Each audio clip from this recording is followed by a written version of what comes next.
அனைவருக்கும் divine healer G மற்றும் ரைகி tantric master அன்பு வணக்கம்.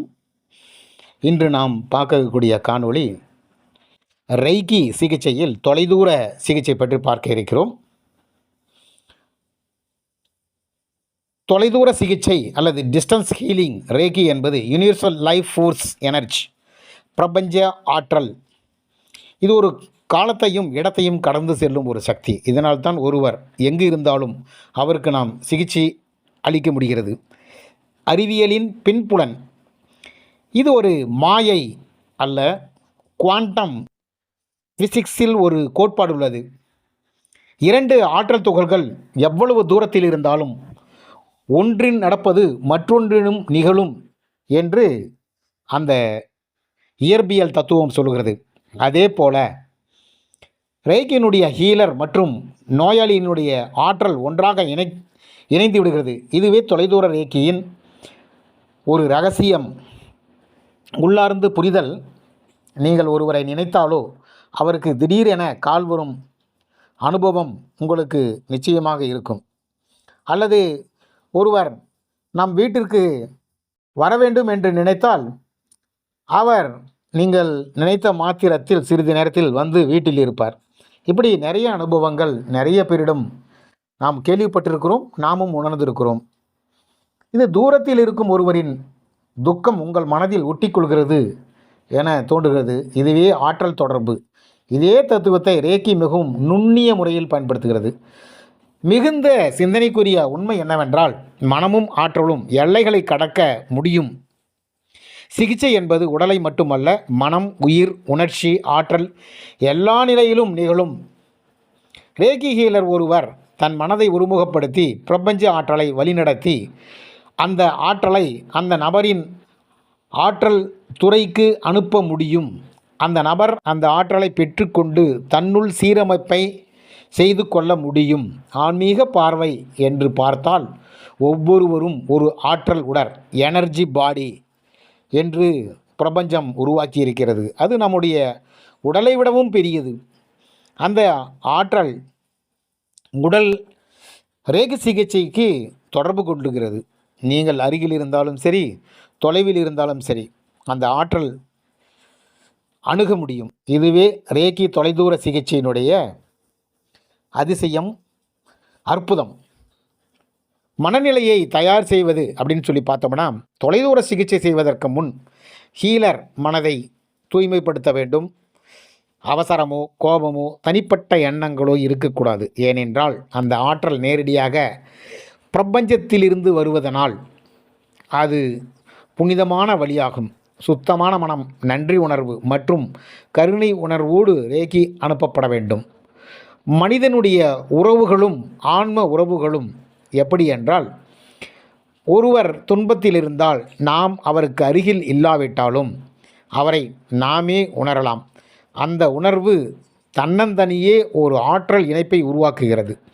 அதன் வழியாக ரேகியானது பயணிக்கிறது.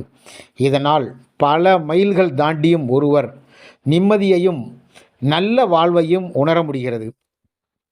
மன அழுத்தம், உடல் வலி, மனதள துன்பம், உறவு சிக்கல்கள், இந்த எல்லாவற்றையும் ரேகி தொலைதூர சிகிச்சைக்கு உதவுகிறது. ஏனென்றால் அது உடலை மட்டுமல்ல, காரண நிலையை மாற்றுகிறது. அதாவது பிரச்சனையின் வேரை தொட்டு சீராக்குகிறது. தொலைதூர ரேகி சிகிச்சை எப்படி செய்யப்படுகிறது, எந்த அடையாளங்கள் பயன்படுத்தப்படுகின்றன, எந்த மனநிலை தேவை மற்றும் இது எவ்வாறு பலனை அளிக்கிறது என்பதை பற்றி நாம் இப்போ பார்க்கலாம்.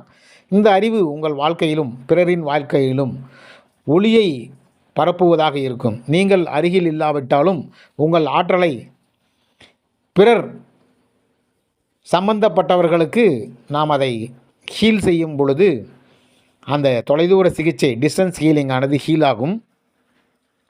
ஏனென்றால் ரேகி என்பது பிரபஞ்ச உயிர் சக்தியை வெளியேற்றும் தெய்வீக கலையாகும். தொலைதூர சிகிச்சை டிஸ்டன்ஸ் ரேகி என்பது உடல் பிரிவில்லாமல் சிகிச்சை வழங்கும் முறை. ரேகி சக்தி நேரம் மற்றும் இடம் என்பதை கடந்து பயணிக்க முடியும். இதற்கு ரேகி லெவல் 2 கற்றவராக இருக்க வேண்டும். ஹான்ஷா சேசு நோ மந்திரம் இதற்கான முக்கிய கீ.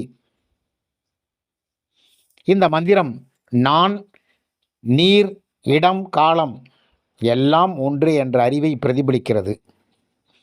தொலைதூர சிகிச்சை எப்போது பயன்படும் என்றால், ஒருவர் அருகில் இல்லாத போது. நோயாளி வெளிநாட்டிலோ வேறு நகரத்திலோ இருந்தாலும் சக்தி அனுப்ப முடியும். சிகிச்சை பெறுபவர் உடல் அமைதியாக நம்பிக்கையுடன் இருக்க வேண்டும். ரேக்கி அனுப்புவர் மனம் தெளிவாகவும் கருணையுடனும் இருக்க வேண்டும். முதலில் தன்னை சாந்தப்படுத்தும் தியானம் செய்ய வேண்டும். பிறகு நோயாளியின் பெயர், படம் அல்லது ஆற்றல் சின்னம் மனதில் நினைக்க வேண்டும்.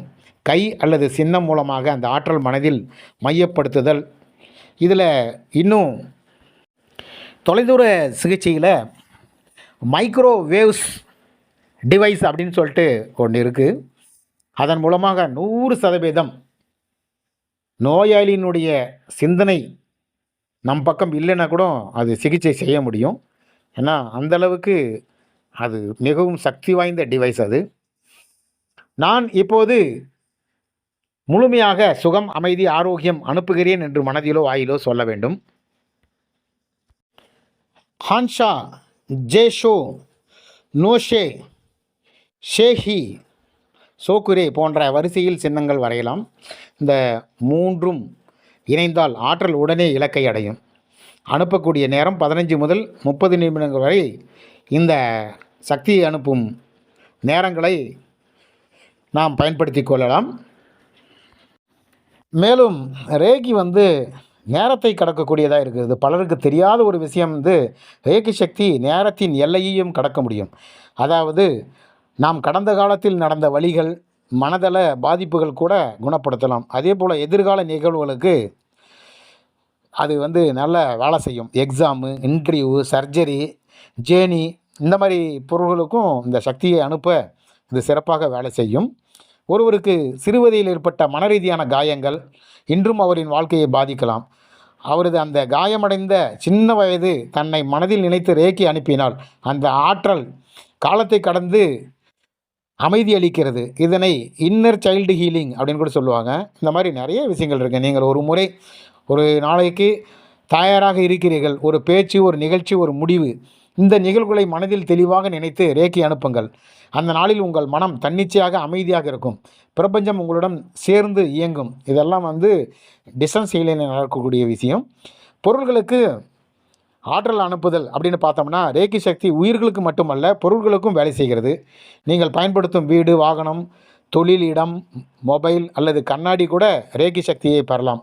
இப்படி ஆற்றல் அனுப்பினால் அந்த இடம் தெய்வீக ஒளியாக மாறும். உறவின் மனப்பிளவு அல்லது சண்டை இருந்தால் ரேக்கி சிகிச்சை அனுப்பலாம். இது மற்றவரை மாற்றுவதற்கல்ல, உங்கள் மனதில் உள்ள அன்பின் அலை அவரை மெதுவாக மாற்றும். அதற்காக மேலும் நீங்கள் ஒருவருக்கு சக்தி அனுப்பினால் அந்த ஆற்றல் உங்களையும் புனிதப்படுத்தும். ஏனென்றால் ரேக்கி என்பது இருபுறத்திலும் ஓடும் நதி போன்றது. மேலும் ஒவ்வொரு சிகிச்சையின் முடிவிலும் பிரபஞ்ச ஆற்றலே நன்றி என்று சொல்ல வேண்டும். இந்த நன்றி உணர்வு தான் ஆற்றலின் சுற்றை முடித்து வைக்கிறது. நன்றி சொல்லாமல் விட்டால் சக்தி வழிகேடாக அலைந்து கொண்டிருக்கும். நீங்கள் ஒருவருக்கு ரேக்கி அனுப்பும் பொழுது அவரை நான் குணப்படுத்த வேண்டும் என்று நினைக்க வேண்டாம். அதற்கு பதிலாக பிரபஞ்சம் அவரை குணப்படுத்தட்டும், நான் அதன் ஒரு வழி மட்டும் என்று நினையுங்கள். அந்த அன்பால் தாழ்மைதான் ரேக்கியும் புனிதமும். சிலர் ரேக்கியை சிகிச்சை என்று பார்க்கிறார்கள். ஆனால் உண்மையில் அது ஒரு தியானம். நீங்கள் ஒருவரை நினைத்து அன்பு அனுப்பும் அந்த தருணம் தியானத்தில் மிக உயர்ந்த வடிவமாக அது அவரை சென்று சேர்கிறது. ஏனென்றால் அந்த நேரத்தில் நான், நீ என்ற பிரிவு மறைகிறது. தன்னைத்தானே கூட நீங்கள் கடந்த காலத்தில் செய்த தவறுகள், குற்ற உணர்வுகள், மன வருத்தங்கள் அந்த தங்களுக்கே தொலைதூர ரேக்கி அனுப்புங்கள். உங்கள் மனது சுத்தமாகி தன்னம்பிக்கை புதிதாக மலரும். நீங்கள் சிகிச்சை செய்யும் பொழுது நினைவில் கொள்ளுங்கள், பிரபஞ்சம் எப்போதும் எஸ் என்று சொல்லும். அது உங்கள் அன்பு வழியே செயல்படுத்தும்.